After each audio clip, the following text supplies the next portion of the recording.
Hello, everyone, and welcome to Police Off the Cuff Real Crime Stories. This is Coffee with Cannon, my early in the day show.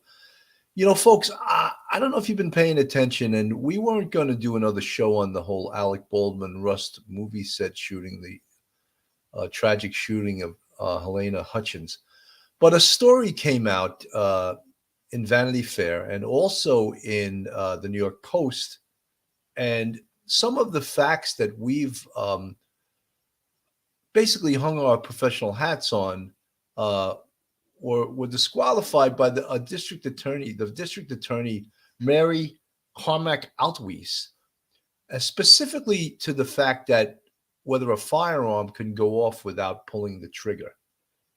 And Adia Altwies, with two unqualified ballistics experts, two detectives with a gun that wasn't loaded, did a ballistics test inside her office and declared that pulling the hammer back, the gun could go off and the hammer could go forward without pulling the trigger. This test was totally unscientific. There was no live round in the gun. And it's sort of a bunch of ballistics experts, both ours, John Palucci, an NYPD retired sergeant from crime scene who owns a company called Crime Scene Investigation Experts. He unequivocally said that that gun could not go off and strike the firing pin, strike the round, unless the trigger was pulled.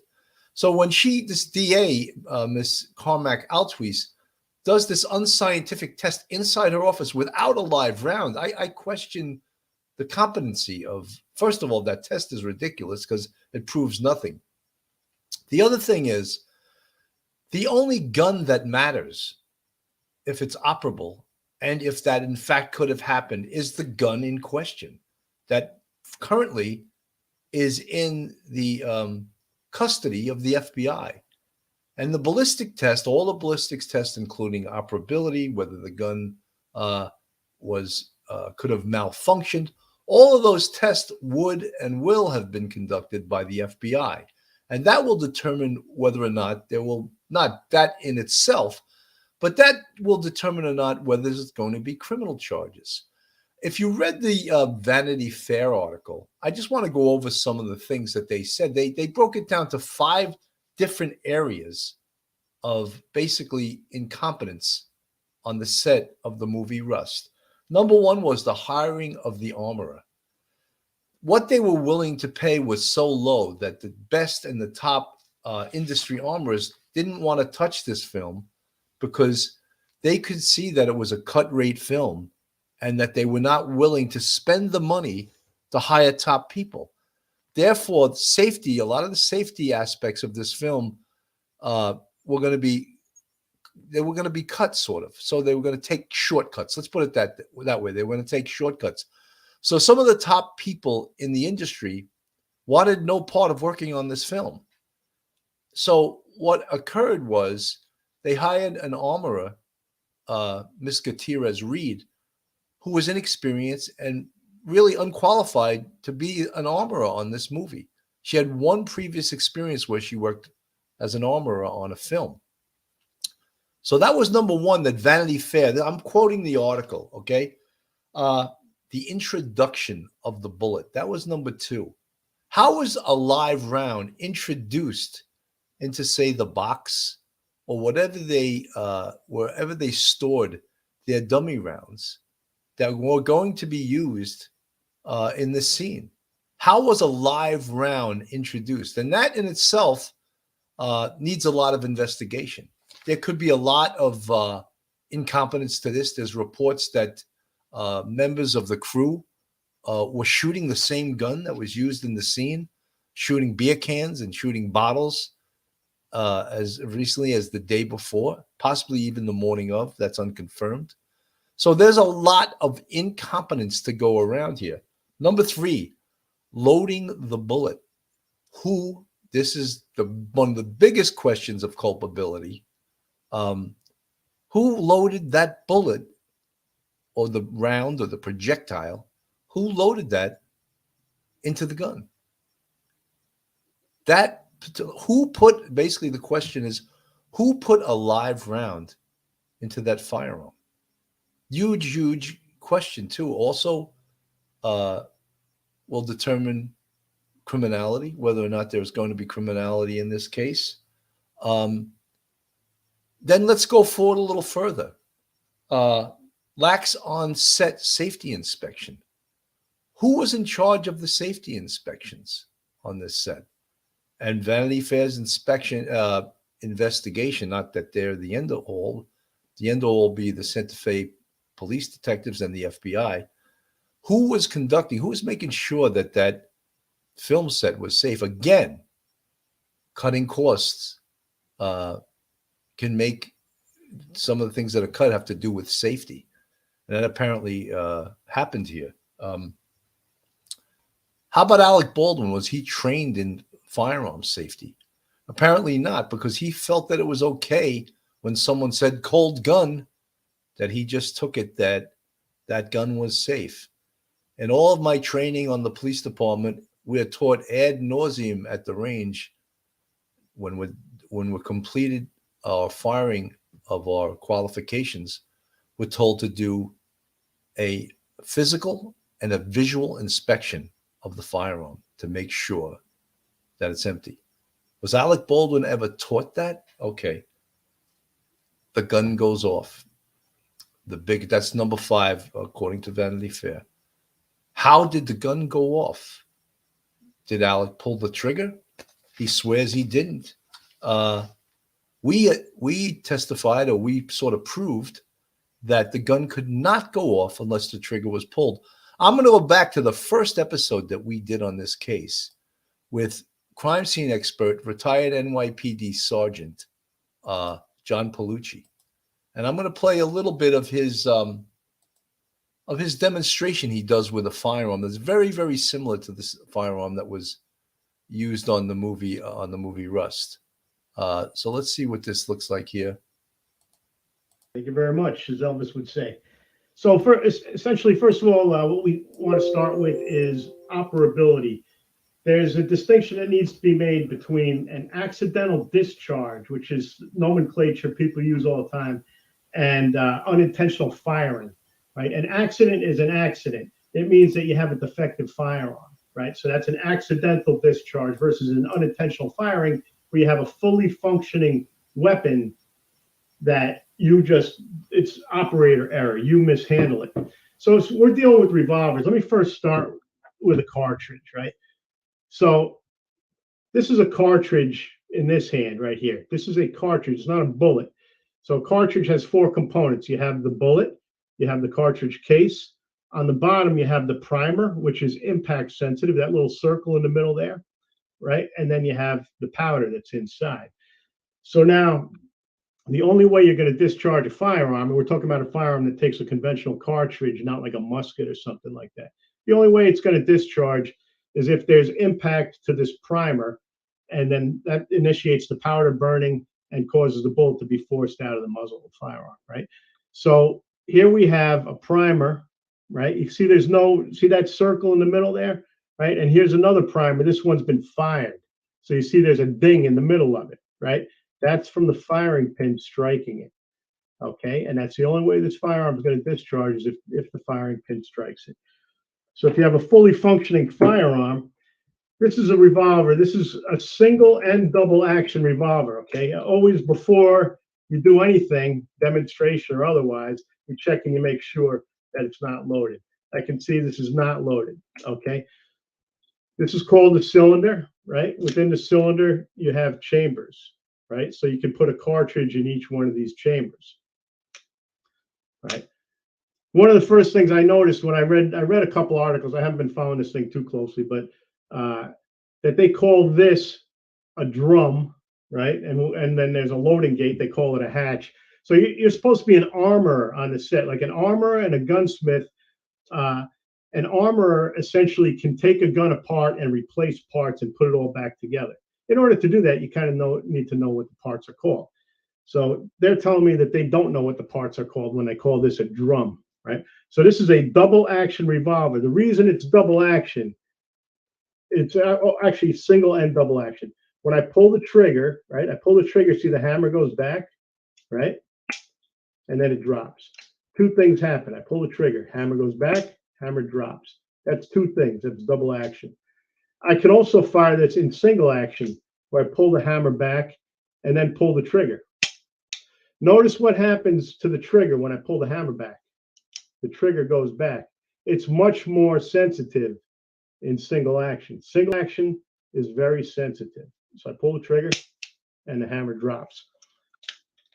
Now, if we look at this part of the firearm right here, this is called the firing pin aperture. Look at that hole right there. Okay, I'll come in from this side. Everything's reversed, so I'm kind of going backwards here. See that hole? That's the firing pin aperture, right? Now, I have to hold this cylinder release. You don't see any, watch, when I pull the trigger, see the firing pin coming through that hole? Okay, firing pin comes through the hole, it strikes the primer on the cartridge, and a shot's fired. That's how it works, right? I could do a double action. I gotta hold this thing back. Okay, you see the firing pin coming through the aperture, striking the primer, right? I can take this thing and pull it halfway back all day long. Do you see the firing pin? No. When I pull the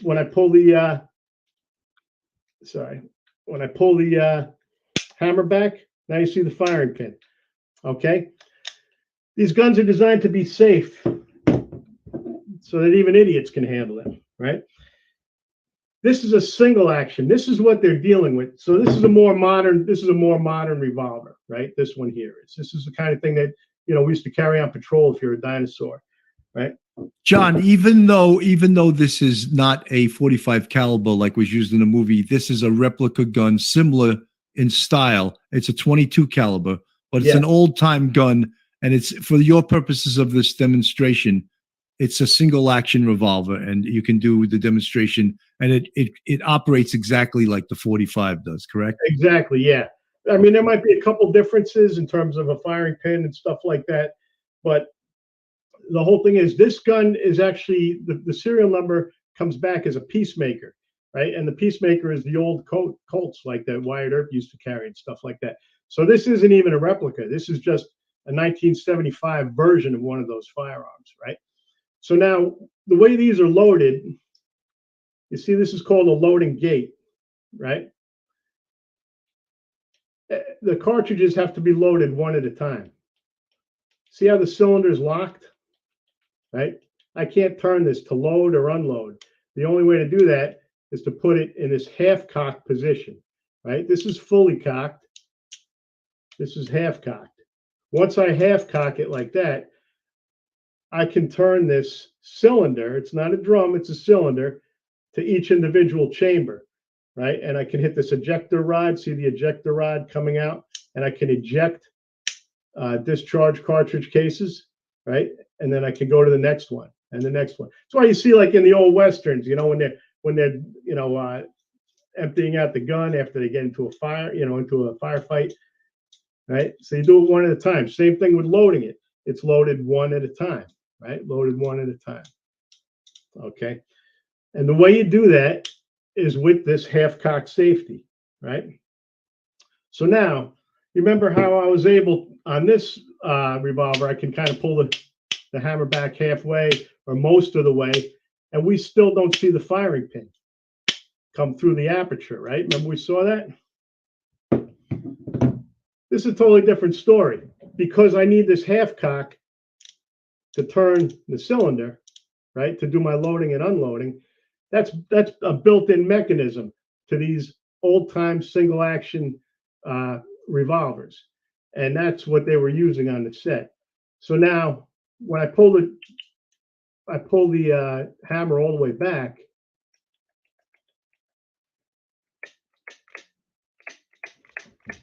the only way this hammer is going forward is by me pulling the trigger. That's it. Right? If I pull it halfway back, now I'm in the half-cock mode. Right? It's not going to go past that half-cock mode. So you're never going to have enough force on its hammer to activate the firing pin to strike your cartridge to cause a discharge. So, John, in essence, what we're trying to ask, and that was an outstanding demonstration, is that Alec Baldwin's story is totally a lie, because there is no way, minus pulling that trigger, that firing pin can go forward. Even he's claiming he pulled it back and he let it go and it fired. That's not happening. Well, here's the thing. I have a little more time than I talked about. Folks, what I was trying to show there, and someone asked in the chat, was this a repeat? I played John Palucci's expert ballistics analysis because apparently the district attorney in Santa Fe, as I repeated early on, she did some kind of pseudo ballistics test in her office that was totally unscientific. I question competence, why she would do that. This is from Vanity Fair. I'm going to read this verbatim from Vanity Fair. They did a little interview, and I'm going to put a little photo on the screen. They did a little analysis, and they said, Baldwin says that he merely pulled back the hammer on the gun. FBI analysis of the weapon will determine functionality as well as whether mechanical failures might have caused it to go off. But in the meantime, District Attorney Carmack Altwies and her investigative team did an unofficial test of their own. One of the investigators in my office happens to have a very old type revolver, and so he brought it at my request so that we could look at it and see if that was at all possible, she says. They cleared a room in the office, and 2 investigators inspected the gun, the one who had supplied it, then a second officer who verified that it was empty. Then they visually showed me, says Carmack Altwies, you can pull the hammer back without actually pulling the trigger and without actually locking it. So you pull it back partway, it doesn't lock, and then if you let it go, the firing pin can hit the primer of the bullet. How does she know that? How does she know that without having a live round in the gun and without actually testing it? Testing to see if, in fact, the gun went off when it was pulled back. Because according to our test, he could pull it back, like I say, a half inch, an eighth inch, and let it go forward, and it would not hit the primer. That was the demonstration he did with the aperture, where you could not see the firing pin come through the hole of the aperture. So I don't know how she and 2 detectives who are not ballistics experts did this demonstration, and she's declaring. And why would you put that out there? If she's going to prosecute someone for criminal negligence or for manslaughter or criminally negligent homicide, why is she putting this out to Vanity Fair? I don't get that. I just do not get that. You're the prosecutor. You're the district attorney. You should be closed-lipped. Why are you doing interviews? This is something that Alec Baldwin did. And many people did. There was other ballistics experts. I'm going to show another ballistics expert that CNN put on. And he actually works in the industry. So let's see what he has to say about this. And we'll be a judge of it from here, Let's see what he has to say. Well, there was enough blame to go around that Alec certainly knows that he has partial responsibility in this. If he's not the one who brought live ammo on the set, he is the one who pointed the gun at her, and he is the one who pressed the trigger. And I can't imagine being in that position and not feeling some sense of guilt and remorse. And his trying to steer the conversation to where did the ammo come from?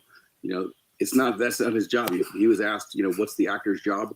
Well, the actor's job is not to try to determine what the direction of the investigation is by telling people this is the one thing I want you to focus on. There were many factors, and he was partially responsible. So the gun. And this is one of the big headlines from this interview. Alec Baldwin made the claim that he never pulled the trigger, that what he did was he pulled the hammer back and then released it. Explain to us exactly what happened. Okay, explain to me what he's claiming and how plausible that is. Okay, so not plausible. On a single action revolver, when you pull the hammer back, which is an intentional act, click, click, click, click. Now the hammer is set. When you pull the hammer back and let go, as you can see, I'm not holding this, the hammer doesn't go anywhere. When you press the trigger, which is, I'm going to do it with this finger so you can see what a minute act that is. It takes very little to press the trigger there. So option one, he pressed the trigger, but it was such a minor press that he wasn't aware that he had, ordered that signal from his brain. Or option B, he's holding the gun with the trigger depressed. Now, on this gun, it doesn't matter which order you go in. You can either cock the gun and you can fire it with the trigger, or you can press the trigger and then cock the gun. And if you release it at this point, it falls and the gun fires. So if, as he is cross-drawing, his finger is on the trigger, which he may have interpreted as just resting on the trigger, but with a 1 millimeter pull, that would be sufficient. Now he pulls the hammer back and then releases it. He doesn't have to press the trigger again if he's already got pressure on it in order for the gun to fire. And I think that's really a key point in this matter. Two other possibilities that I have seen raised, and everyone who raises them say almost minuscule chance that it could be. Number one, he didn't pull the hammer back to the point it clicked. Any possibility of doing that and discharging a bullet? No, there are detents that catch the hammer, at each point in the way. I could let go at any point, and the firing pin never will impact a casing.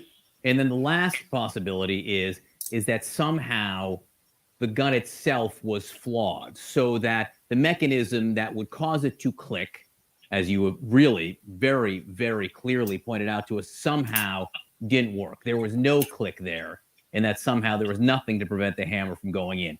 Any possibility of that? Only an investigation that examines the interior parts of the gun could reveal that. But unlikely in your experience. Very unlikely. I've never seen it happen. So, folks, there you have it. Two separate ballistics experts showed how basically the trigger had to be pulled. So I don't know what this district attorney is doing. And folks, I just want to make it clear. I in no way feel or believe that Alec Baldwin did this intentionally, but there's other ways to be charged criminally. Criminal culpability, there's four ways: recklessly, intentionally, criminally, negligent, and knowingly. All right. So is this reckless? That has yet to be determined. Did he do this intentionally? I don't think so. Is there criminal negligence? Very possibly. Knowingly? Well, it appears to be an accident. But I don't understand why the district attorney in this case would do this in-office test that has no scientific basis whatsoever. If they were going to do a correct test, they should be in a ballistics lab with the ballistics tank where you would fire the actual live round into. Then you could determine, oh, look, we pulled it back and it hit the firing pin. Other than that, you can't say that. How could these three say that? Two detectives, again, not ballistics experts, and a district attorney. How do they do a test like this? Ridiculous. Folks, this is Police Off the Cuff, Real Crime Stories. I do these afternoon shows, sometimes Coffee with Cannon. Anyone in the that's in the chat, if you're not subscribed, please go on our YouTube, hit that subscribe button. And if you want to support us, we have a Patreon. We have 3 different levels to that Patreon. You can pay a monthly amount. We also have a YouTube membership where you could become part of the Police Off the Cuff family. And you see any of the folks that are in the chat that have the green font, they are part of the Police Off the Cuff YouTube family. And we appreciate all you guys that do subscribe to us. I have actually, I have some 3 shows coming up that are amazing. And I'm gonna show you the show that, or show you the flyer for the show we're doing tonight. Right here is a flyer on the screen, and the young man in the middle and to the left, his name is Eric Schubert. He's 20 years old, and he happens to be a genealogical expert. He just helped to solve a 58-year-old homicide of a 9-year-old girl who was murdered and raped. Based on his work and utilizing the DNA, they were able to identify a perpetrator. Just unbelievable. I don't know if you guys follow genealogy. It's the newest science that there is, and it's done some amazing things nationally and internationally in identifying the perpetrators involved in cold cases. And we'll go into a deeper dive on that tonight. And then on Tuesday night, we're going to take a look. Michelle McPhee, the author of numerous, I believe, 8 novels, including Mayhem, which is about the Boston Marathon bombing. She's an excellent investigative reporter. And we're going to do a little dive into Prince Andrew that involves the Jeffrey Epstein case and the fact that the girl to the right there in the photo, that her name is Virginia Jeffrey, and he had sex with her when she was underage, and he was talking about resolutely fighting this to the end. All of a sudden, he's paying her millions of dollars or millions of pounds accordingly. So that's on Tuesday night. Wednesday night, we're going to dive into it again with comic, actress, podcaster, and radio talk show host Chrissy Mayer. And she's a little bit different than most comics and most actresses and most podcasters. She happens to be a conservative.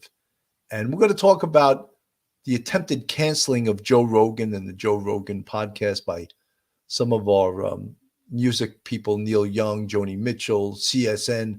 And we're going to not take a deep dive. We're going to talk about that and talk about cancel culture, and then get into talking about crime in New York City. So that's coming up Monday, Tuesday, and Wednesday. So guys, with this case, it's just it's not, the big thing is that some people are complaining about also is that, is this important to charge this case criminally, or is the civil case more important?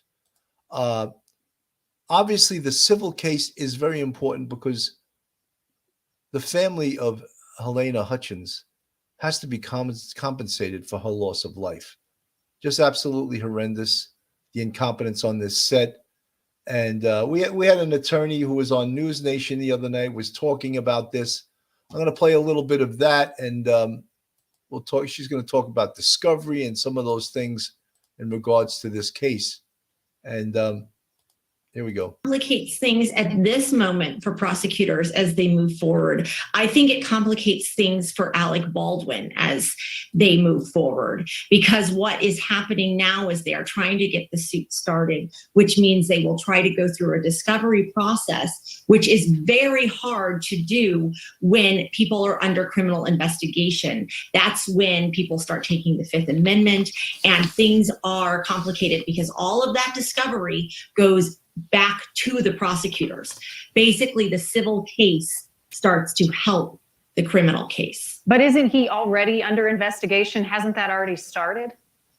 Oh, he's definitely under investigation. This is just like another one coming at him, because the criminal investigators are doing their part. And as you can see, the civil attorneys are doing everything in their power to do a thorough investigation as well, including this reenactment and all of the emails and other correspondence that they're showing. So all this is basically bolstering kind of the investigation as a whole. And the civil attorneys really, I mean, they will want him prosecuted because that helps their case. So in any way possible that they can, they will help the criminal investigators. But without having all of the evidence and the details of what happened that day, a lot of it is hearsay. None of it is fact yet, according to investigators. How can they put together that reenactment? How accurate can it be?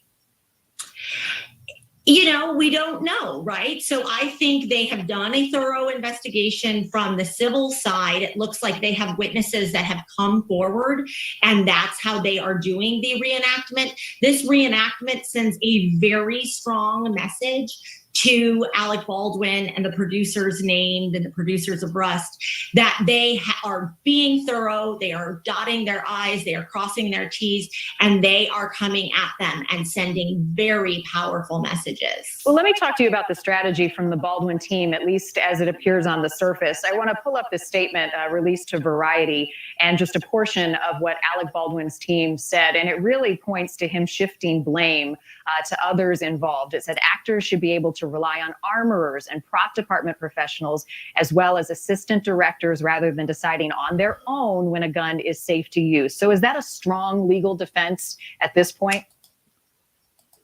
So, folks, I find that with, that Alec Baldwin refuses to accept any responsibility, I find that to be a very cowardly trait of his.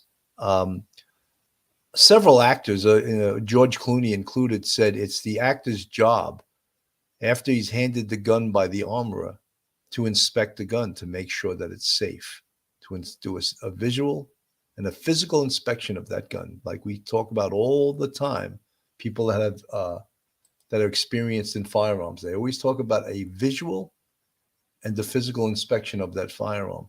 And there's so much negligence on this set that, potentially there could be charges. And don't forget, Alec Baldwin, besides being the star of this movie, was also a producer.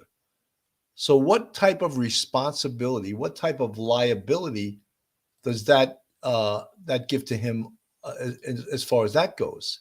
Let's see what Alec Baldwin had to say to ABC. And again, we've watched this before, but this more or less gives you his point of view, how he's really not taking any responsibility for his actions. I'm going to play a little bit of this. Victims here. And the second thing is that all of what happened on that day leading up to this event was precipitated on one idea, and that is that Helena and I had something profound in common. And that is we both assumed the gun was empty, other than those, dummy rounds. I want to get into more detail on the day in a minute, but let's take a step back. What was it that drew you to this project in the first place, to Rust? I'd worked on until Joel said to me, I got her. She was fantastic. Helena Hutchins, the talented cinematographer praised by many in the industry, was a trailblazer in the field. All right, most of that was fluff. I wanted to get to the point where Alec, basically in the part of these interviews, he took no responsibility. He was asked if he felt any guilt in regards to what occurred, and he said he absolutely had no guilt whatsoever. He had sorrow, but he had no guilt. So basically, he was trying to clear himself from all criminal liability. And as we had spoken about on previous episodes of this show, I believe we covered this numerous times. We claimed also that George Snuffleupagus, who I call him, asked no difficult questions. It was this whole interview, to me, in my opinion, was a fluff job, and it was designed to clear Alec of all his charges and to act as almost like an infomercial for him. That's my opinion. All right. Many of you guys out there have your own opinions about this. I'm a little concerned that politics could come in the way of fairness in regards to the law, how the law is applied. I don't understand why this district attorney did this pseudo test in her office that has no scientific basis whatsoever, and then claim that, the gun can go off without pulling that trigger. I don't know how she could do that. And it's to put that out there in the public domain, I find that distressing, a little bit distressing. Folks, this is Police Off the Cuff, real crime stories. This is Coffee with Cannon during the afternoon here. We got a show tonight at 9 p.m. I'm just going to review the 5 things that Vanity Fair were looking at, and they said is a major thing in this case as far as the potential for criminal prosecution. Number 1 was the hiring of the armorer. We discussed that earlier. She was very inexperienced. Other armorers would not work on this film because there was no money.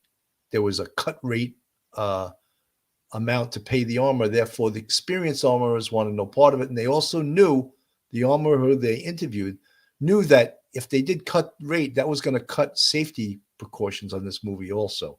Number 2, introduction of the bullet. How was the bullet introduced? Where were the dummy rounds stored? How did a live round get in there? Number 3, loading the bullet. Who put that bullet in the gun? That's a huge question. Are they going to swab the round to see the casing, actually, the casing of the round, to identify DNA on it? Does that slam dunk wise identify who put it in, person could have touched it and not actually put it in the gun. Lax on-set safety inspection. They said that's a given. That absolutely happened. And number 5, the gun goes off. And those are the things that they'll be looking at in terms of whether or not anyone gets charged in this. Anyone gets criminally charged. That those are going to be some of the things that are going to determine this. So it's very, it's a very slippery slope. And they were talking about before the criminal case versus the civil case. I don't believe anyone, even if anyone is charged criminally in this case, I do not believe anyone would go to prison for this. Again, I think it's a tragic accident, but that can also be viewed as criminal because we mentioned, culpable mental states of mind, recklessly, criminally negligent, knowingly, and intentionally. So someone or many could be charged for this. And that's what we're going to be looking at. One of the reasons I covered this, I wasn't going to cover this case anymore until the district attorney came out with Brent Montgomery. The production company might get sued for unsafe working conditions like Bruce Lee on that set, on the set shooting. Yes, that absolutely could happen. A number of things. We can't predict anything until the investigation is completed. And I said I wasn't going to cover this case again until the determination came on whether or not there would be criminal charges. But when this Vanity Fair article came out and it was 100 degrees different than what we had determined through talking to a ballistics expert and another ballistics expert that spoke on CNN, I felt that we had to cover this. And that's why I covered it. And guys, I'm going to see you tonight, I think at 9 p.m. I want to thank everyone that tuned in this afternoon for Coffee with Cannon. Again, tonight we're going to have that young genealogist on. On the screen, you can see the flyer. Oh, we also have Lisa Lockwood, who is a retired, she's a retired police officer, SWAT. She's a talking expert on a lot of criminal justice shows on TV. So she's also going to be on the show joining us tonight. So folks, again, thank you so much for tuning in. This is Police Off the Cuff, Real Crime Stories / Coffee with Cannon. Have a great day and be safe. And hopefully I'll see you tonight at 9. One episode just ain't enough.